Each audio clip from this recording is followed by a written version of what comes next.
सरपंच विरोध में अनास्था प्रस्ताव आगत को 18 दिन पूरी भी प्रशासन पक्षर एजाए कौन पदक्षेप निया जनापड़ी।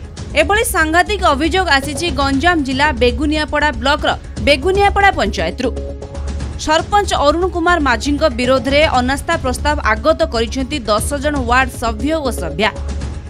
गत मास 15 तारिख में गंजाम उपजिलापाल निकट में समस्त वार्ड सभ्य सभ्या उपस्थित रही बराद चिठी दि जाइथिला। पंचायत मानुआल व्यवस्था अनुसार अनास्था प्रस्ताव आगत पई एक तृतीयांश वार्ड सदस्य एक बैठक करी स्वाक्षरित संबलित बराद चिठी उपजिलापाल निकट में दि जावा परे उपजिलापाल समस्त सदस्यों स्वाक्षर जांच करी 15 दिन मध्य एने एक तारीख निर्धारण करी भोटिंग करिवे बोली मध्य निष्पत्ति होइथिला। हेले चिठी बराद को 18 दिन बीती जाइथिले सुधा एजाए प्रशासन पक्षरु कौनसी पदक्षेप निया जाई नथिबारु बेगुनियापड़ा पंचायतवासी मध्य तीव्र असंतोष देखा देछि। सेपटे प्रशासन एमिति व्यवहार को राजनैतिक चाप पड़ुथिबा मध्य संदेह करा जाउछि। तुरंत एने पदक्षेप निया न गले आगामी दिन में आईन अनुଯାयी परवर्ती पदक्षेप निया जिवो बोली वार्ड सभ्य माने कहिसंती। सेपटे गंजाम उपजिलापाल को फोन जोगे जोगाजोग करिबारु छुट्टी थिबारु विलंब हेउछि अल्प दिन रे एने पदक्षेप निया जिवो बोली से कहिसंती। तेबे देखा जाओ गंजाम उपजिलापाल ए समस्यार केबे समाधान करूछंती। सर मु बेगुनियापड़ा रिपोर्टर सुशांत बन्या कहूँ सर। हाँ सर आम बेगुनियापड़ा पंचायत सरपंच विरोध जो अनास्था प्रस्ताव होता सर जो डेट थिला से डेट सर ना सर? नहीं डेट है करा छुट्टी थिला तो करा सर केबे हबो डेट?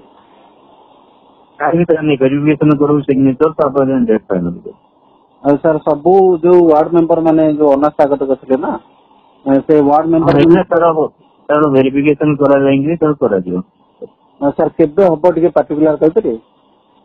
नहीं डेट फाइनल सिग्नेचर वेरिफिकेशन हबो बोलनिगा टीम दिया दियो सर प्रोसीजर अछि ना प्रोसीजर अनुसार तापर नहीं हमर सर आईन कहूची 15 दिन भीतर आपण ई करिया कथा। ठीक है आपण जहा कहउनी व्हाट्सएप रे मेसेज दियंतु आपण फोन में कथा होंतु कहि एबे जथा छुट्टी तला अपन वेरिफिकेशन करू तापर हम करू आईन में किछि नहीं आईन टाइम डाउन किछि लिखा है। अच्छा अच्छा हम सर एक्चुअली न्यूज़ करथिल तो सेटा फॉलो अप करके तन करे आपनकर प्रतिक्रियाटा न फॉलो अप न्यूज़ हमर करा हो वेरिफिकेशन हो सिग्नेचर वेरिफिकेशन तापर डेट फिक्स करा दियो तापर टाइम कर। ठीक है सर आपन प्रतिक्रियाटा एटा हम जणे दिया। ओके भी सुनिया को पाइथिली हमर गला 15 तारिख रे हमर 10 जन वार्ड मेंबर जाई सबप्लॉट को लिखित आकार देई आस्तेले किंतु पंचायत समिति मानुल कोची 15 दिन भितरे किछि फैसला करिया था किंतु ए पर्यंत प्रशासन किछि करिनी।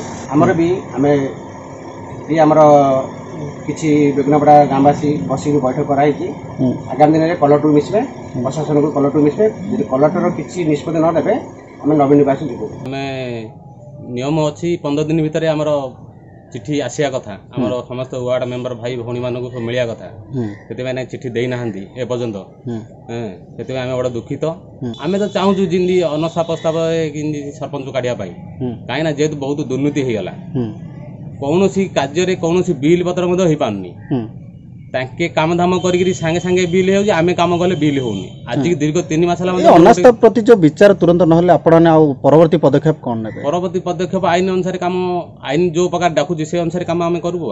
गंजाम जिला बेगुनियापड़ा पंचायत सरपंच विरुद्ध में अनास्था प्रस्ताव आगत होइछि एवं गत अक्टोबर 15 तारिख रे पंचायतर 10 जन वार्ड सभ्य सभ्या को लेकिन गंजाम उपजिलापाल कार्यालय रे एने बराद चिठी करा जाइछि।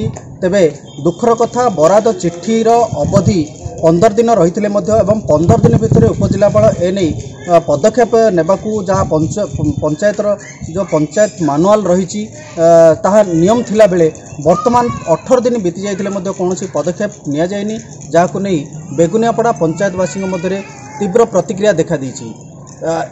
आगामी दिन में कौन होउछि कि पदक्षेप निया जाउछि ताहा निश्चित भाव समय कहबो एवं कि पदक्षेप निया जिवो ताहा मध्य देखिबार बाकी रहिला।